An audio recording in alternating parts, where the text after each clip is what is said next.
Have you ever wondered what happens when you apply watercolor pigment straight from the tube onto an untreated canvas?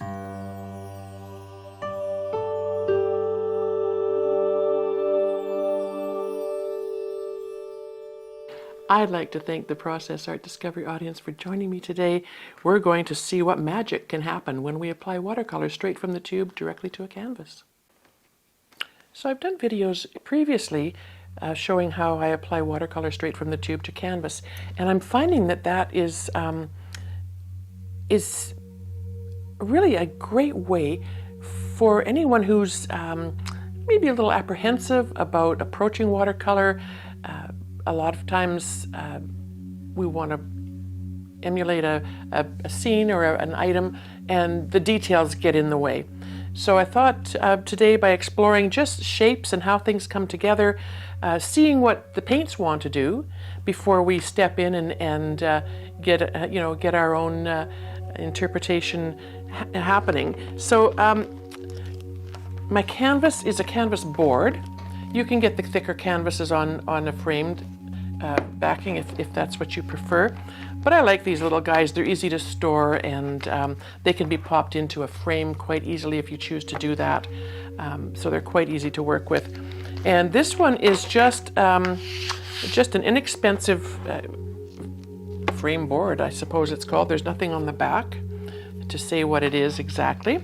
But I believe any canvas that you buy, and I could be wrong because I'm not an acrylic painter so much, but I believe any canvas that you purchase has some sort of a gesso kind of treatment on it. So there will be a light coat of something so that it's not just a raw canvas. And that's going to help us let the paints flow. I do not apply any other surfaces. I've experimented with others before and added extra coats of gesso and mediums and watercolor grounds and things.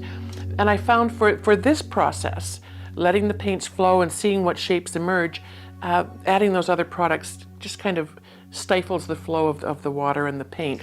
So this is, I think, a really great exercise as well for anyone who is starting in watercolor and is working with developing the relationship with pigment and water. So I used the back of photo paper. I had a ton of photo paper that I purchased when I was teaching alcohol ink.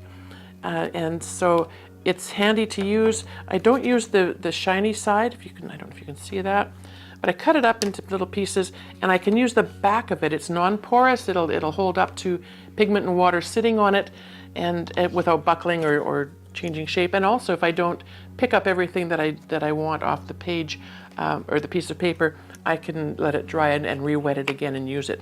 So I've been testing some colors out this morning, and I thought today would be really fun to play with things from the Primatech series again. I love the Daniel Smith Primatech series. They're made with beautiful minerals and luscious pigments. So I've got a blue Apatite Genuine, Tiger's Eye Genuine, and this is not a Primatech, it's an iridescent goldstone. And I thought that might be kind of fun just to put in some highlights with that. With this process, I usually do no more than 3 colors. And my third color is something that I essentially would highlight in once things have set and I've determined my design. Too many colors, with the amount of water we're going to be using, will just sort of pool together. And as you know, too many colors tend to create mud, and we don't really want mud on this one. Maybe at some point we would, but not today. I've got a little bit of something on there already. That's okay. The water's going to smooth it off and wash it away. So I'm just going to use this same piece of paper. Oops. Same piece of photo paper. I'm just going to set this aside for a second, just so I don't slop, because that has been known to happen. Straight from the tube onto the paper at the back of the photo paper. This is not a huge canvas, so I'm not going to use a ton of paint. Just a little dab. So I put the blue Apatite Genuine at the top because if I'm going to be doing a landscape, I kind of want the blue area to be in the sky and maybe the tops of some of the mountains. And then the Tiger's Eye Genuine. I'm really excited for this one. It's a very interesting color, and it's quite thick. Oop, there's a lot of it there. I'm relying on the fact that the Tiger's Eye Genuine is a blend of other pigments and colors. So when the water merges with it, it's going to diffuse into all kinds of different shades and make that quite beautiful. And I'm going to leave my gold till later. I'll apply that a little bit further on in the design. I have some plastic cards, old credit cards. Sometimes I will cut them up.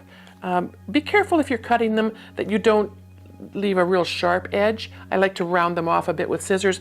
A sharp edge will scratch the surface of your canvas, especially as well if you're putting this on paper, because the same process will work really well on 100% cotton paper as well. But you just want to be careful that you don't want to be applying anything to the surface that's going to scratch it and leave marks that you maybe don't want in your design. So I've got those two pieces, and I've also got some little just a smaller plastic tab off of a produce bag. And I've got my phone here. I just want to quickly tell you this while it's sitting here open, that this is one of the reasons we do what we do here, is our connection with you, the audience. It just fills my heart. Sorry for the microphone. It just fills my heart knowing that so many people can be connected. Isn't that amazing? So the other day I got a message from my friend Dan, a musician here in our town, who was out traveling, and he was in Nova Scotia. And he sent me a note and he said, I'm at a bed and breakfast in Nova Scotia, and I mentioned to another guest that I'm from Kelowna, BC. She asked me if I knew a painter named Lynda. I said I did and would pass along her greeting. She follows you on YouTube. Her name is Lynda from Indiana. How amazing is that? So hello, Lynda, from one Lynda to another, from Kelowna to Indiana. I am so glad that we've connected through a mutual acquaintance, and that we can share time together. Thank you for being here. I just love that. All right, so let's get some water on our surface. I'm going to use a fairly wide brush. This is a 7-line solo brush from Michael Solovyev Studio. For my sky area, I kind of like to get the whole top area wet. Now, with a canvas, you don't have to worry much about the water soaking in as you would with watercolor paper. So one application's enough. I like to go down about maybe 2/3 of the way, and then I leave a bit of a space where I'm not going to have quite so much water, and I'm just, because I like my foreground to be a little bit almost stipply looking, and then I'm just going to apply some wetness this way to allow the water and the pigment to flow. I want to make sure I get my edges wet though, because I don't really want white so much on the edge areas. We'll let the paint flow all the way. And if I look, sit back and look a little bit, I can see where there's a bit more water in places. There's some droplets.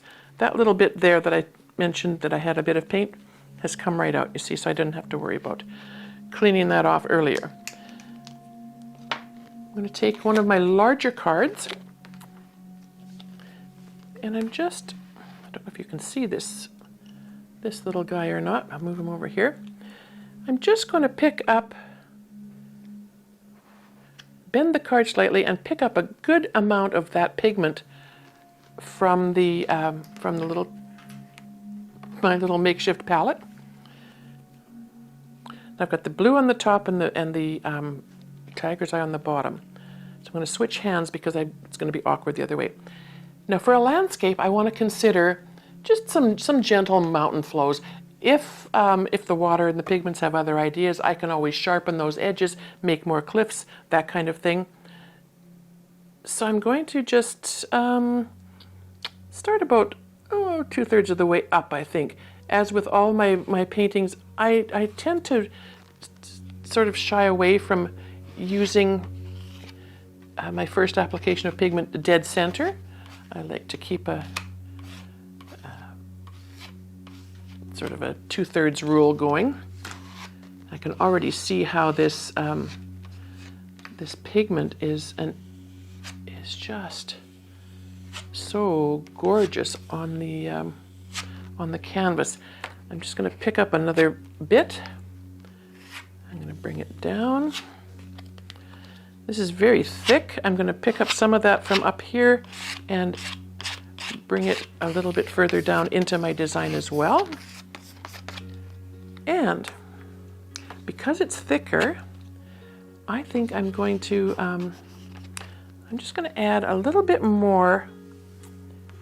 I really love that tiger's eye. I'm going to add a little bit more of the tiger's eye for in the foreground here. I think that might be a little bit of a landfall. Now this pigment is very thick. Interesting to have it.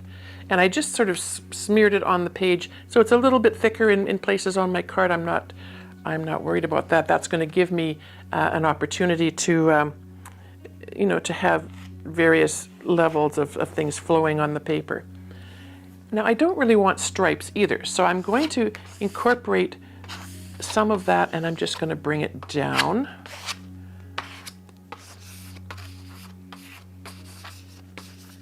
Across the page this way. And what this is showing me is that these Primatex are sort of flowing out. They're quite beautiful in that they're granulating. They're creating little scenes almost. If you can see here, this is almost like a little bank of trees in the distance forming there. I do love that. I don't have much left on there. I do love that they're going to diffuse when there's water and there's moisture. So I'm just, this is a facial mister or a plant mister. Very effective for these kinds of applications. And this is going to allow for some really beautiful windswept skies. And if we just tip it and allow it to flow, I think we're going to get some really beautiful, beautiful things happening, just soft and diffused in the sky. I don't know if anybody can see this or not. It's a little turntable that I picked up at the dollar store, so I can keep my my supplies handy. Very, very fun. Now I see where some of this has sort of followed a line of water that made it a bit streaky, but it's diffusing nicely. There's a lot of water on this top area, so I'm just going to take my paper towel and just take some of that off the edge. This it can be a messy process. Wouldn't hurt to have a like I do a board or something underneath just to soak up some of that. I love how that sky is just becoming light and airy and atmospheric looking. Now this has got some color on it. It's hard to tell when it's on the card what it is, but I think I'm just going to go in and see if I can't make these mountains. And I'm touching the canvas lightly. I don't want to be scratching things into the design.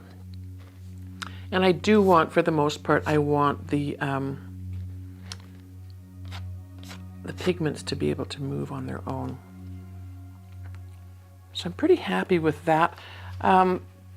One thing that I notice now is that I started about 2/3 of the way up, but I have left a little gap here that's centered, and that usually isn't my MO. I like to keep it off center. So I'm just going to take a bit more of the Apatite Genuine, Blue Apatite Genuine, And I'm just going to bring that through and see if we can't move this bit of, and you know what I'm going to do? I'm going to put some right on the edge of my credit card. See how that works. And this part in here was the drier area, so you'll see how there's little bits of white showing through, which is really, really gorgeous. And I'm just pulling that blue through gently. Now I see I had a tiny bit of copper on here that wasn't dry, so I somehow have bits of copper showing up, which wasn't my intention. I had decided against the copper and was going to go with the gold, but you know what? Now we've got copper in there, we might just go with the flow. All right, so I'm going to just take a paper towel. It's slightly damp, so it's not going to be crinkly and harsh. And I just want to lay it, just drop it onto the surface, just so it picks up any excess pools of water. I don't want to be changing the shape and the form of what's happening with that blue moving out. And you can see in this area here where the tiger's eye has sort of, the pigmentation has sort of pushed away, and it almost looks like a bit of maybe some sunrise coming up in the background. We can go in and fine tune later with some of these areas, but I'm going to go back now. I think my sky has pretty much stopped moving. It's still fairly wet. I could go in with a blow dryer, but I find that generally doesn't work for me. I don't like that the air from the blow dryer, even on soft settings, will change how things go. I prefer to let my pigments dictate where things are going here. But I'm going to take, I think it's safe to do this now. This area here that's damp will continue to move and find its own path, its own way. But because I've laid a nice bit of pigment in here, I'm going to just see where the water will take it. Interesting how the paths that it will take on its own. And we'll let it diffuse a bit more. You can use a spritzer like this as well, but you get a much more direct flow, and sometimes that's a little harsher than what I'd like to see. So I'm just going to get more water flow, and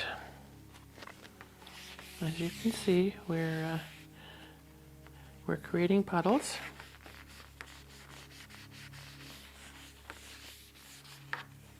There.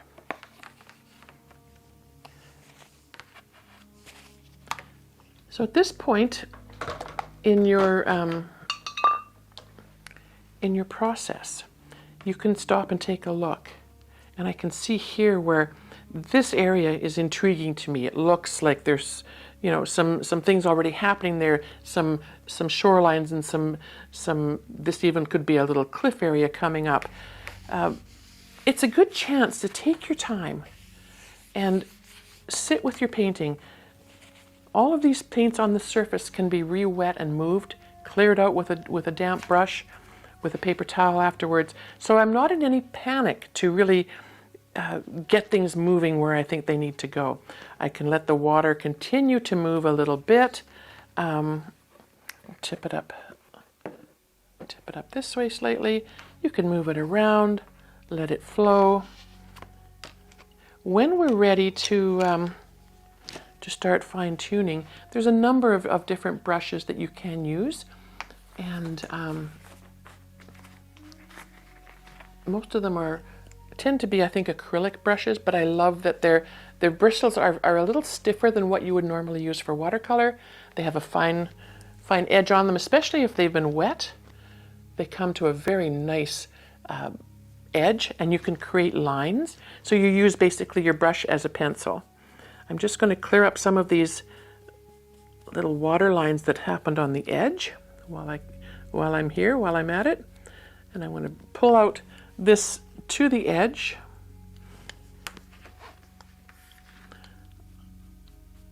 I'm trying to stay as loose and not interfere as much as sometimes I would like to get in there. I just want to let things move around a little bit.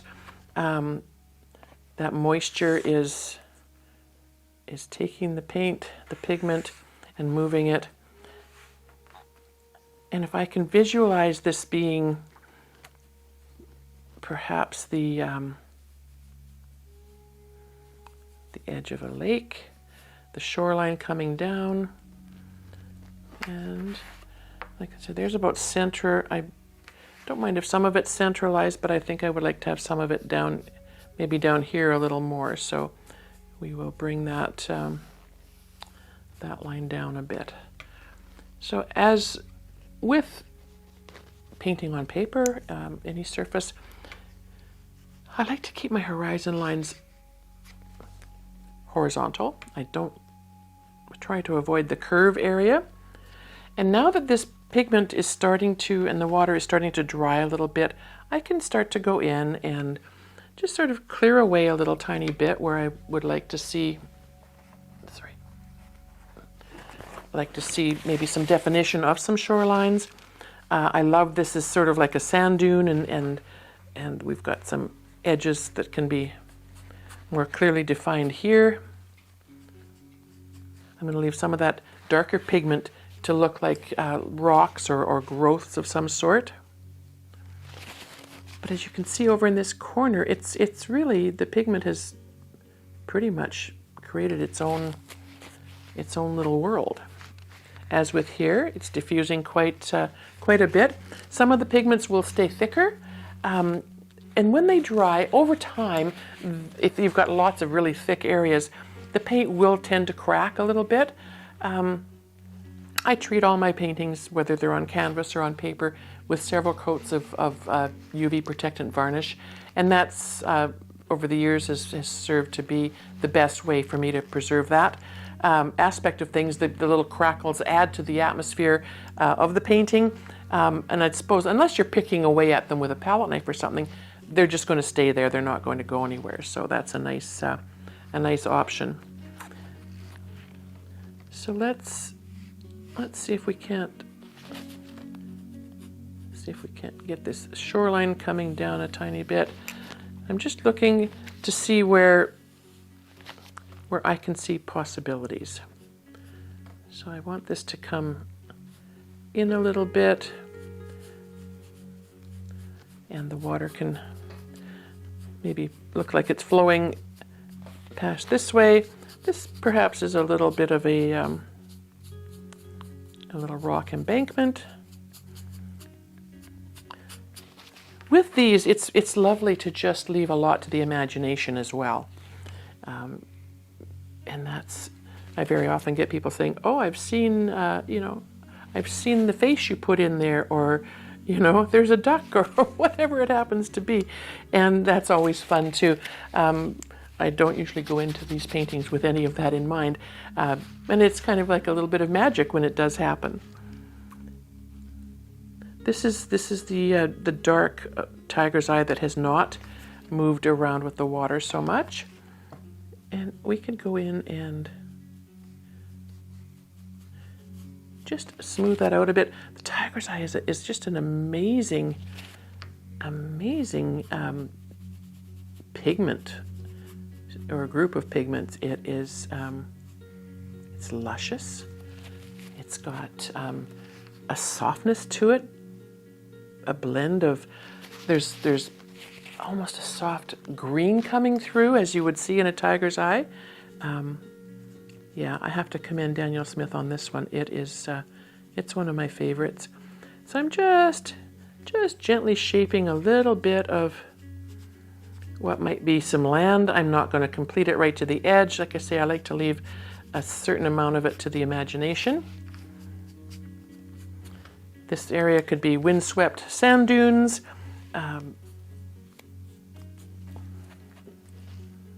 Yeah, little bits of the copper in there is kind of interesting to me. Like I say, it wasn't something I had planned on putting in, but since it's there, let's, I think I put it away already, but I do have some on my paper here because that's where I picked it up from.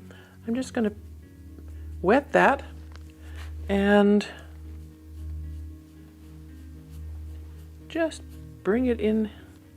Since it's already in this little area here, we'll sort of soften that in and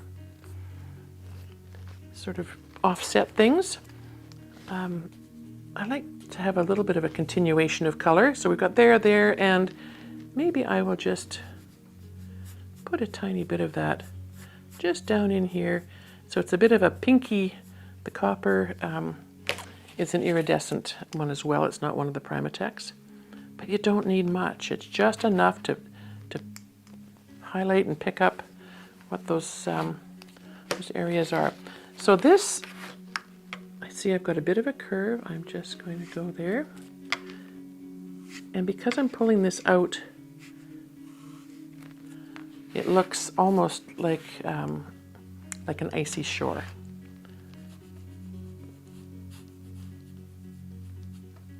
And we'll bring that forward a little bit more. But there is a loose and intuitive and atmospheric landscape done in, just a matter of a few minutes. One of my favorite things to do. And as you can see, it truly is magic. And if you can allow yourself to breathe through it, let your pigments move, see what they want to do, and then run with that. Well, not even run. Sometimes it's just taking a couple of steps and just encouraging a little bit more of that happening. I'm just seeing this as a bit of a dark spot here. I'm going to turn that into a mountain because I can. Look at that. And then we'll bring a little bit more of that blue that's left on my brush just loosely into the design.